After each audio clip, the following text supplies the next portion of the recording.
Welcome to That's a Hard No, the podcast about learning to say no and set boundaries to live our best lives. I'm your host, Heather Drago. You may think, because of this podcast, that I'm a boundary setting expert, but I'm not. I'm an expert at struggling to set boundaries. But you know what? I'm working on it, and it is getting easier. Follow along with me as I learn from fellow strugglers and experts so that you too can start saying no without feeling fear, guilt, or FOMO. You don't know where to go. Unfriendly applications got you feeling low. You're not sure what to do. Weight of expectations is coming down on you. There's a phrase you should know.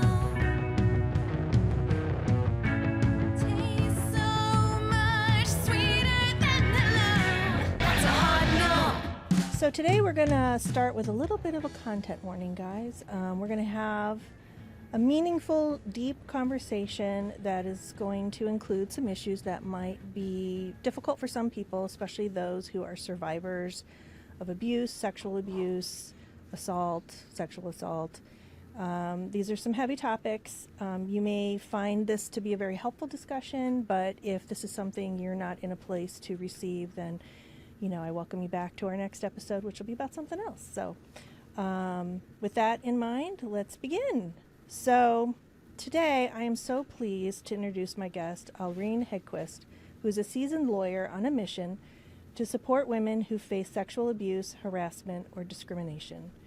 She founded her own firm, Haeggquist & Eck, LLP, in San Diego in 2008, which has helped hundreds of other women stand up for themselves.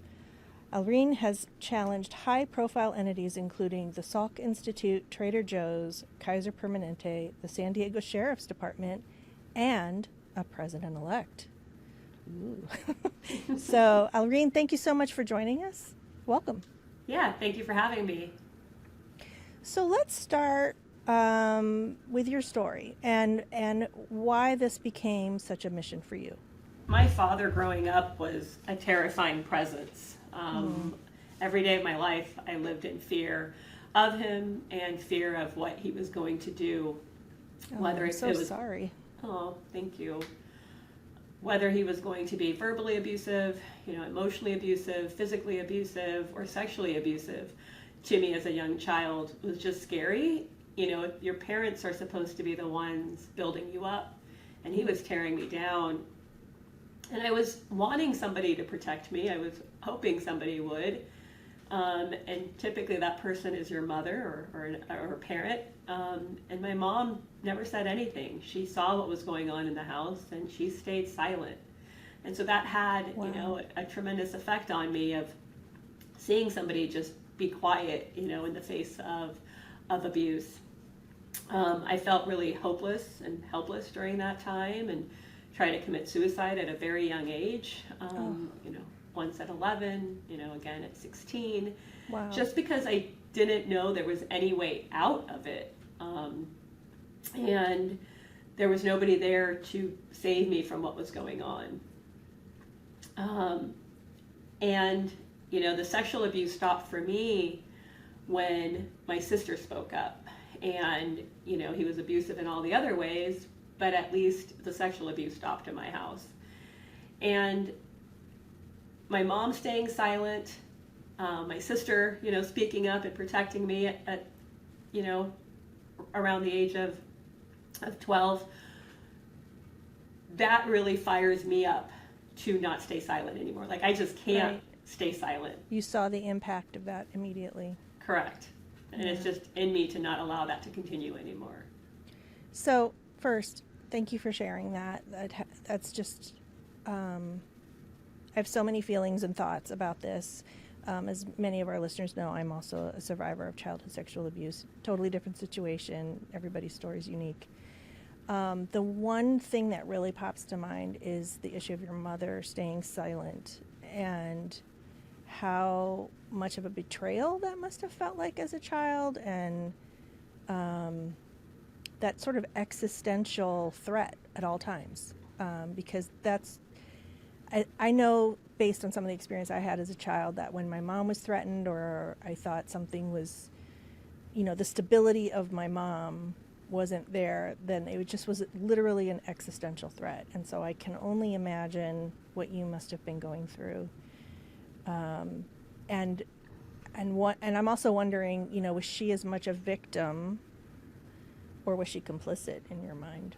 No, as a child, I thought she was another victim, Mm-hmm. He was abusive towards her as well. I mean, she had an arranged marriage when she was 17 years old. Oh, wow. Okay. And, he wanted all these children, and so she complied, and, we had 10 kids. I'm the youngest of 10 kids. Oh, wow.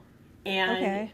yeah, so she was in this household as a very young child herself,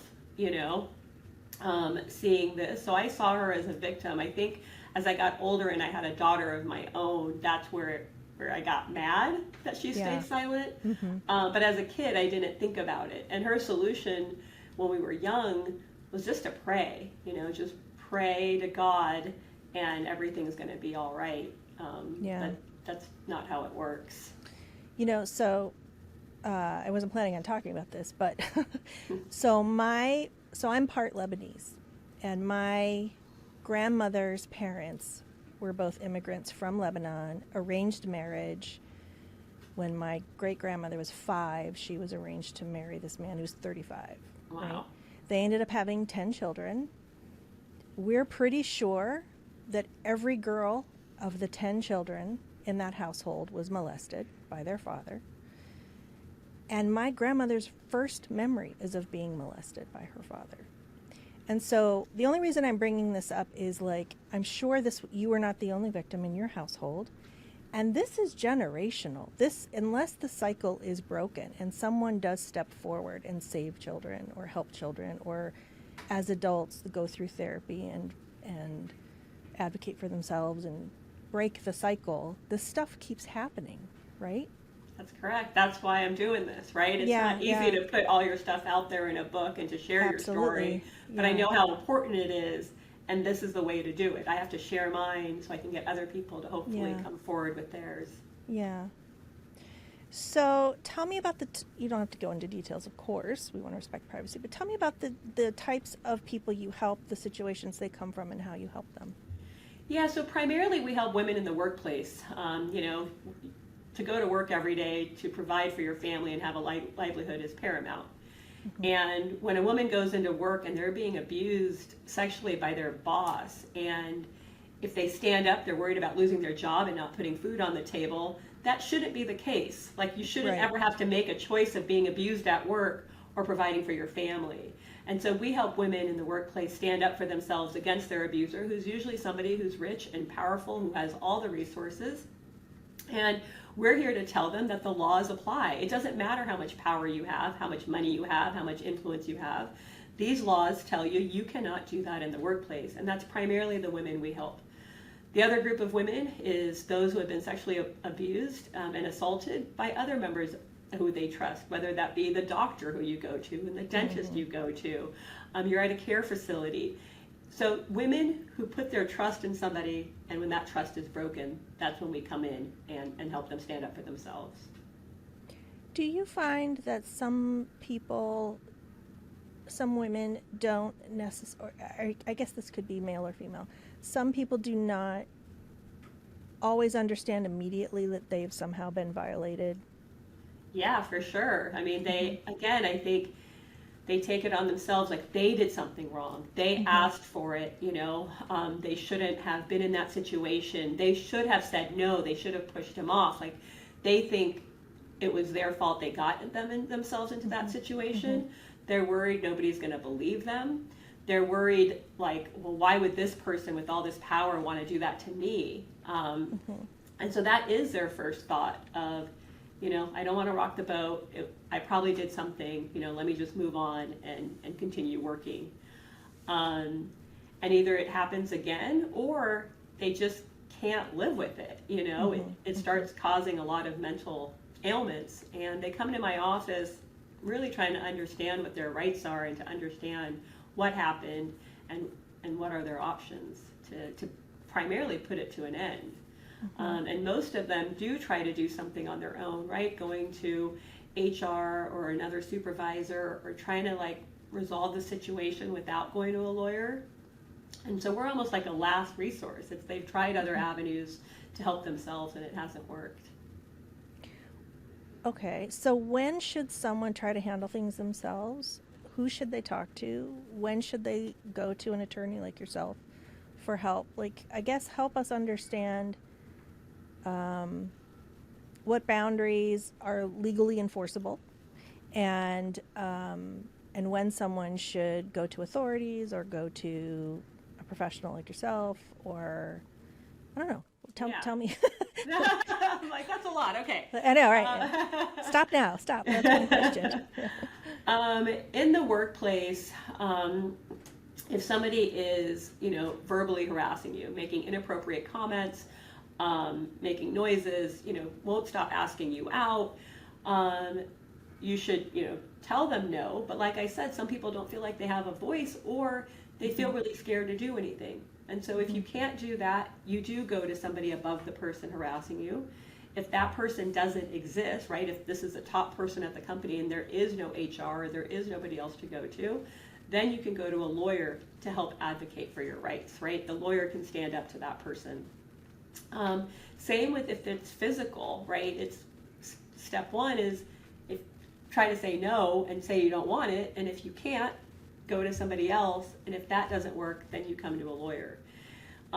You can also go to a lawyer straight away, but like I said, sometimes people just want to try to resolve it on their own and take some action. I mean, the company has a duty. That's the thing. Our society has said this is unacceptable behavior. There's no society you would go into and they would say, yes, this is appropriate in the workplace. Your boss should be able to, grab your butt or make these, send you these nude pictures. Like, nobody says that's okay. And you have an option to tell them that that's not appropriate, or you have an option to get a lawyer involved to make sure they understand that's not appropriate. And the laws are there to protect you. Right. With respect to your question as to when to go to authorities, sexual assault, so we're talking about, physical contact. You can report to the police at any time when there is actual physical contact involved. Or if there is, stalking involved, you can go to the police for that. Where the person just shows up at your house, shows up, is waiting for you outside, and you just can't seem to escape that situation. The police are there for that as well. So what I do is all civil, like all the work that I do is trying to get you money for the harm that you suffered, and to get this conduct to stop in the workplace. But I don't have any authority in the criminal realm, and the police are there for that. So, as you're speaking about the kind of more harassment type things, I'm thinking about my mom, who worked in a male-dominated field, was the only woman in the plant where she worked, in the 80s, right? And things would happen like one time they put in her locker like knitted nipple warmers, or they did like a cake that was boobs, or they just did all kinds of like quote unquote jokes, right? It was just the joke, and they were just being jokey, and at the time it really wasn't discussed in our culture, and she just put up with it because she didn't want to be seen as a quitter. She wanted to be just as tough as the other guys. She was raising me, and I think now that kind of humor is no longer acceptable, but I also know that there are lots of women who have difficulty speaking up and saying, hey, that's not okay. So can you help some of our listeners with language maybe of, like, sometimes some things that happen, and I talk about this a lot, people who push your boundaries, people who do weird, inappropriate things, like sometimes they do it in a way, and this is true with narcissists too, like, that is so sort of weirdly vague and undefined. It's really hard to put your finger on it. Do you know what I'm saying? Yeah, so we talk about those as either microaggressions, Yeah. like all the little tiny paper cuts, Yeah. So when does that, like, is that like a black and white in the law? That is harassment. You cannot do that. That kind of joking thing, or I feel like nothing in the law is black or white. I feel yeah. like we live in the world of gray. But if it's making you feel uncomfortable at the work and it's not necessary for the workplace, then it's not appropriate. Does it rise to the level of filing a lawsuit? Maybe not. But the example that you just gave of having to, have a cake of nipples and it's just, female parts where that's kind of the humor. It's like, what does that have to do with, building a part? Nothing, Yeah, right. Yeah. And so I think in that situation, that's when you can talk to HR and just say, hey, this is making me feel uncomfortable. It has nothing to do with workplace, and I think it's inappropriate. And it's very, gender based. Oh, yeah. Just making this woman feel Yes. uncomfortable. Right. Like, yeah. That's all that and she's there for, right? And yeah, and they thought it was hilarious. Yeah.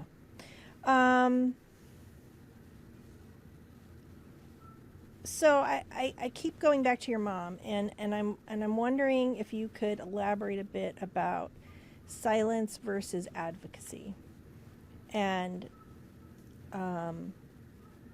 how sometimes silence or complicity is a form of gaslighting. It's a form of saying this isn't so bad, and this isn't really happening.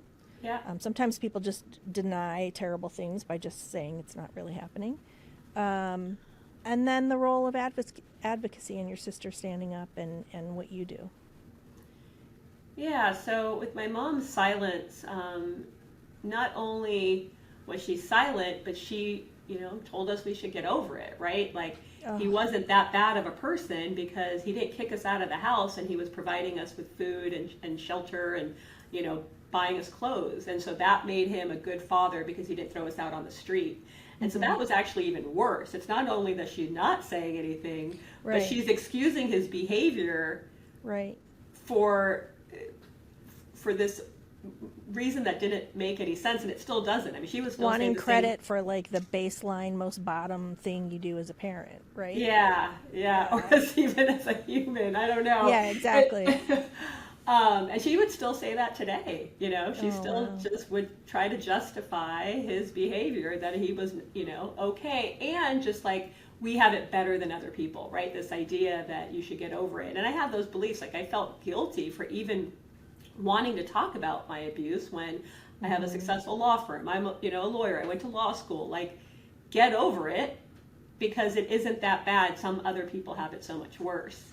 And that was this belief that was instilled from as a young child. And it's like, wait a second. It doesn't, it's not whether somebody had it worse than me or better than me. Like, this was not okay. And by you just not being able to talk about it and almost accepting the behavior, like it was acceptable behavior in the house, that was the problem. And so, maybe my mom didn't have the voice to stand up to my dad, right? I told you I have a lot of empathy for that, right? She had an arranged marriage, so I can have empathy for that. But she took it a step further, by excusing his behavior. It wasn't like she was there and says, I know, sweetheart, this is really hard, I don't know how to get out of it myself, I don't know how to stop it, I don't know what to do. Instead of saying that, she just was like, you should be okay with it. You don't have it so bad. Yeah. Yeah, it's not. Oh man, Yeah. that's awful. Yeah.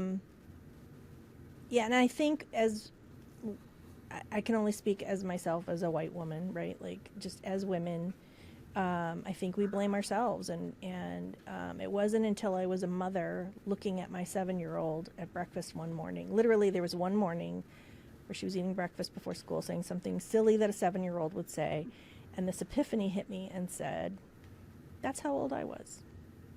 There's no way I was responsible for any of this." And up until that moment, I had always held this sort of, what did I do to cause this, right? So I think we already are saying those things to ourselves. It's not that bad. And then to have an adult who we trust say those same things, unimaginable to me. Yeah, I agree. Okay, we'll be right back with Alreen. That's a Hard No is brought to you by Clever Girl Marketing, my full-service agency specializing in smart, strategic marketing solutions for businesses and nonprofits. Okay, so you're probably wondering, Heather, what's with the podcast about boundaries? Why not marketing? Well, maybe in the future, but for now, it actually does relate, so bear with me here. Smart marketing, strategic marketing, requires knowing what to say no to and why. Businesses and nonprofits get inundated with marketing options and offers every day. We help you cut through all that noise, focus on your specific needs, and develop actionable strategies that are doable and actually make sense. Whether it's websites, SEO, email, social, or traditional channels, we're experienced in all of it. So if you need help figuring out your marketing, visit our website, clevergrowmarketing.com, and get in touch.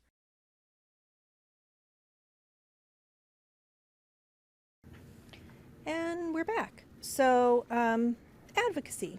I cut you off before you could answer my very long question. No, I was just going to say with respect to advocacy, I mean, obviously I don't wish that happened to me and I'm not happy that it did, but as a result of what happened to me, I am a tremendous advocate. I had so much anger when I was a kid that I couldn't let out, right? I couldn't be angry at my dad. I couldn't stand up to him. I couldn't say anything to him when I was a kid. And so I had all that in me. And now that comes out in the courtroom. That is a great place to, project your anger onto those who are abusing, my clients. And so I have learned through a lot of years to, hone in on that anger and focus it to where it belongs. Before, I was just angry at everybody and everything.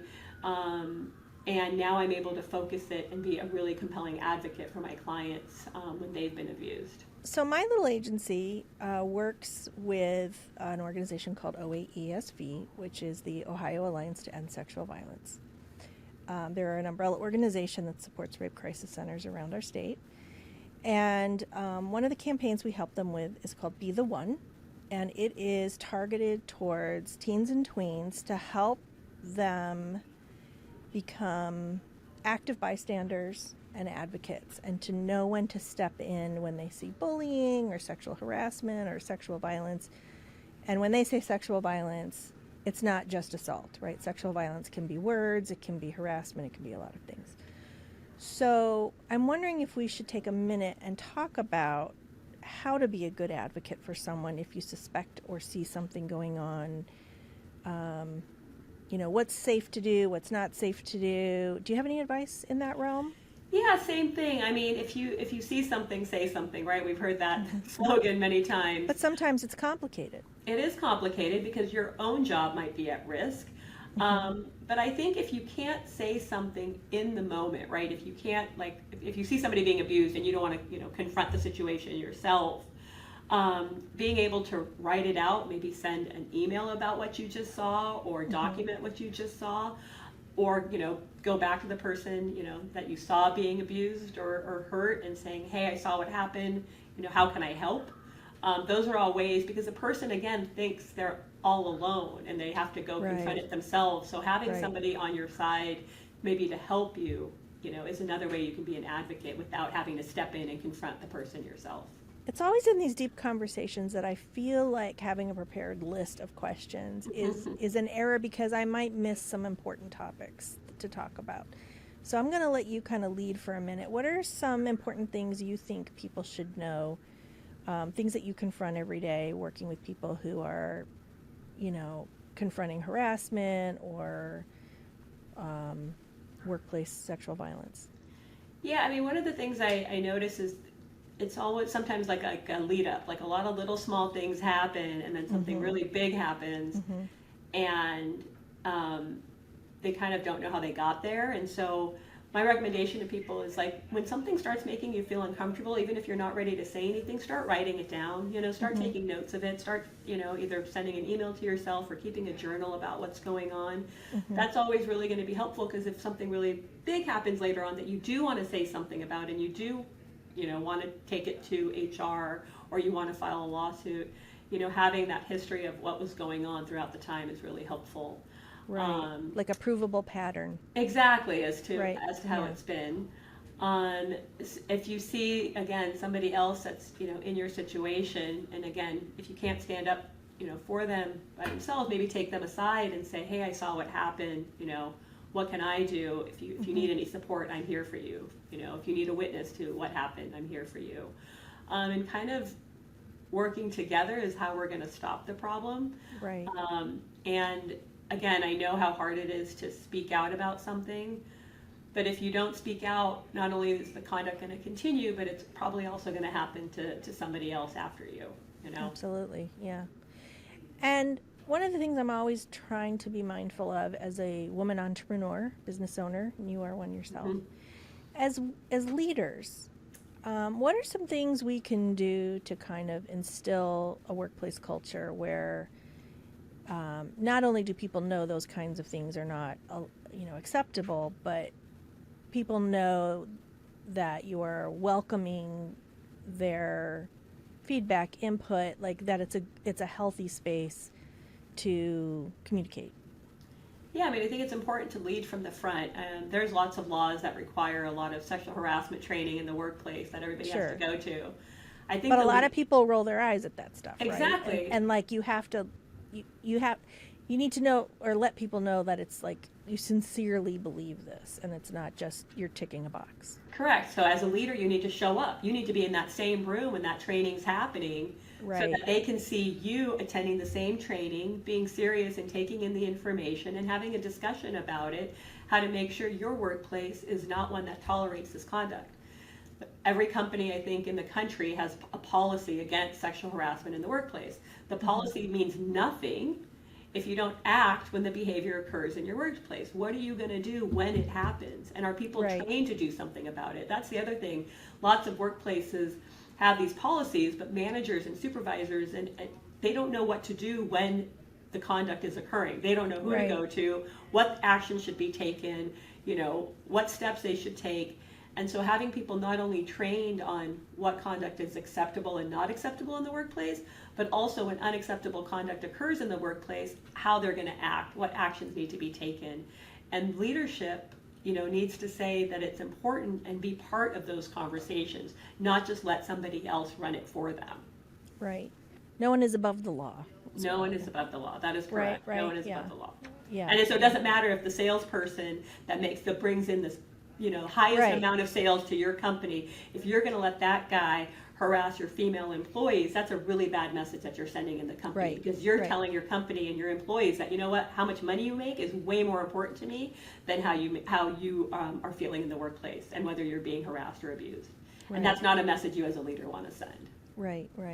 How can we help people who are survivors and are in a process with someone like you? How can we show up and support them? You believe them, right? That's like the Number one, right? Believe what they're saying and not try to, poke holes in everything and how they're telling their story and the way they're telling it, and why didn't you say minimize it and questioning why they didn't act a certain way when it happened, and not telling them, what you would have done, if you were in that situation. That's not helpful. Just listen, believe what they're saying, and then ask, what is it that I can do to help you?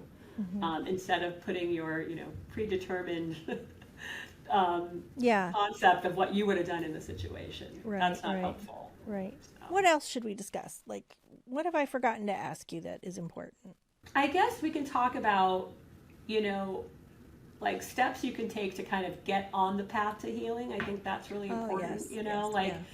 Step one, like, what do you do? It's like, we can't heal ourselves from the abuse if we don't acknowledge that it happened, right? Even though it's easier to just push it aside and say, you know what, I don't want to talk about it. I don't want to deal with it. I've moved on from it.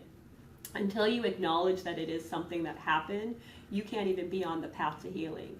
And so, it's not that you don't know that it happened, but it's that you haven't let it out from your mind. And I think step one is maybe just journaling it. If you're not even ready to voice it, to tell another human about it, start journaling to yourself. You don't have to share the journal, but just letting it out is really lethargic, because you're taking the first step to say, you know what, this really shitty thing happened to me and it wasn't okay. And I don't want it to define the rest of my life. That's the thing with abuse. It's like it's already taken so much. Yeah. It's already done so much harm. By you keeping it in, it's just continuing. It's adding more harm than already existed. So, as a survivor, I used to brag all the time about how good I was at compartmentalizing. I'm like super good at this. I can put that away and do this other thing. And so to kind of piggyback what you're saying is like, if you don't deal with it, if you don't like face it and start processing what happened, it will find a way to process whether you like it or not. And so for many years, I put it in a box. I talked my way out of having to go to therapy for a while. Like I was really good at being like, I'm super well adjusted, I'm fine, right? Put it in a box and didn't think about it. And then I went to art school, and I was a young adult, and I was trying to live my life, and it came out. It came back as some terrible PTSD, and I had to stop everything, leave school, get a job so I could have therapy, and then I worked for 9 years with therapists to like process. It's one of those things at some point, one way or the other, it's going to affect your life, and it seems to me it's better to address it head on and be in the driver's seat than let it misdirect you in all kinds of different unhelpful ways. I couldn't agree with you more. I mean, you know, college saved me. I was able to get out of my abusive situation, my abusive home, by going to college. And then I went to law school, and I felt great because I was free. Right. And I thought I had left it behind. What's the big deal? Life is great. And it came when I had my daughter, you know, it came back, and it came back roaring.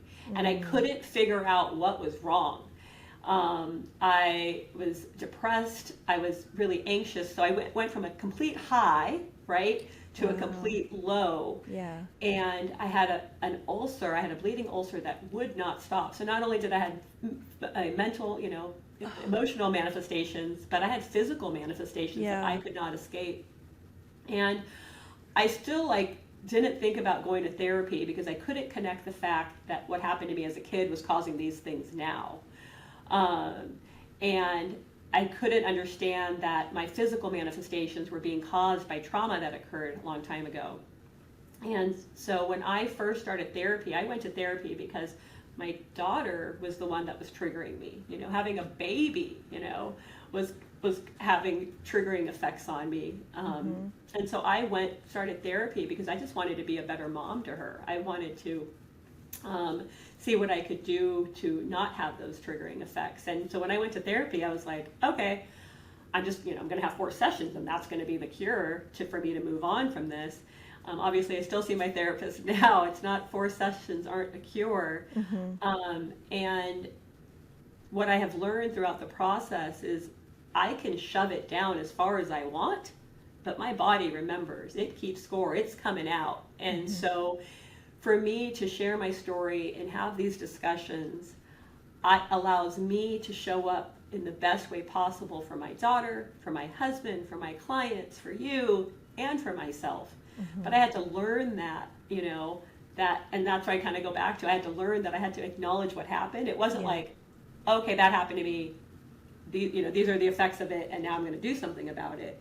It was recognizing I wasn't 100%. I wasn't my best self. I wasn't, you know, feeling happy and joyful. Right. And I needed to figure out, you know, how to get there. And so that's why I started trying various different things on my healing path to really just be a better person and to show up for the people that I love the most. That was my why. Those were the reasons that I wanted to make a change and you know, do something about it. And that's why I share my story now. That's why I'm writing this book, because I have realized by talking about it, by sharing it with other people, not hiding it, not repressing it, that is how I healed myself. And I want to have other people do the same so they can live their best life, so they can show up for all the people that they love, including themselves. Fantastic. So one last little thing, and maybe it's not so little, is I wanted to talk about boundaries that survivors should set for themselves. Not should, but can set for themselves. I, for one, have a boundary, which is I don't go into details. People ask me what happened. I'm like, you know what? I don't really want to relive it at this moment. I don't want to walk through everything. You don't need to know all the gory details. And so that's, and I have a few others as well, but like, that's a pretty firm boundary for me. What do you say about boundaries in survivorship? So, my boundary now is, I'm not going to stay silent, Yeah. like, I'm not going to continue to just keep this inside. Right now, for my family, this is hard to understand. They're not understanding why I need to talk about it. Why do we need to share it with the whole world what happened to us? They're not understanding that. And I'm saying because it's going to continue causing you harm. We have a lot of side effects because of the trauma. So we can't stay quiet anymore. That's the Right. boundary I've now created is I'm not going to stay silent. I was silent for a long time. I kept the secret. I kept the family secret. And the only person that was hurting was us. So Right. why do we need to continue doing that? To protect what? What are we trying to protect? Right. Right. So that's the boundary that I have set is I am no longer just going to be quiet about it. Because I don't know I don't know who I'm trying to protect. Right. Well, By good. staying silent. We need people like you to speak up. That's good. Good. So tell our listeners more about how they can find you, what you're up to. Tell us about this book you're writing. Sure. So the book is out. It's called Fired Up: Fueling Triumph from Trauma, and I talk about my childhood of abuse and the consequences it left behind, and then my path to healing and how to get out of it, and now how I have flipped it, and now I represent the same people that I was. Right. I was an abused person. I help those who have been abused and sexually and in the workplace, and I stand up for them. So I flipped everything around to use it as my superpower. And the book's now available on Amazon. My law firm is called Haeggquist and Eck. We're out in San Diego. We represent women, all across the state because they have the voice. I know they have it inside them. We're just here to help them and stand up for them. And you can find me, at the law firm. I'm here. Well, yeah, we'll put all the links on our show notes so everyone will be able to find you and find your book. So Yeah, thank you. I'm so grateful to you for spending time with us and sharing your story and talking about advocacy. I'm truly appreciate what you're doing. Oh, thank you for having me, Heather, and thank you for sharing your story with me. That is really important as well.